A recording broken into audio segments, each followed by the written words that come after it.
இரண்டாவது பார்வை செய்திகளுக்காக ராமகிருஷ்ணன். வாடமங்கலம் கிராமத்தில் தேசிய முற்போக்கு திராவிட கழக நிறுவன தலைவர் மனிதநேயமிக்க மாமனிதர் கேப்டன் விஜயகாந்த் அவர்களது 72வது பிறந்தநாள் விழா பட்டாசுகள் வெடித்து இனிப்புகள் வழங்கி கொண்டாடப்பட்டது.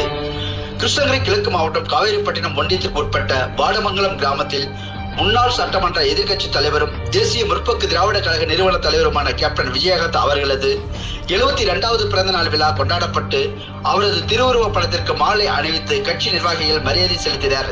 இந்த நிகழ்ச்சியின் போது வாடமங்கலம் கிராமத்தில் 10ஆம் வகுப்பு படிக்கும் மாணவர்களுக்கு நோட்டு புத்தகங்கள் வழங்கப்பட்டது.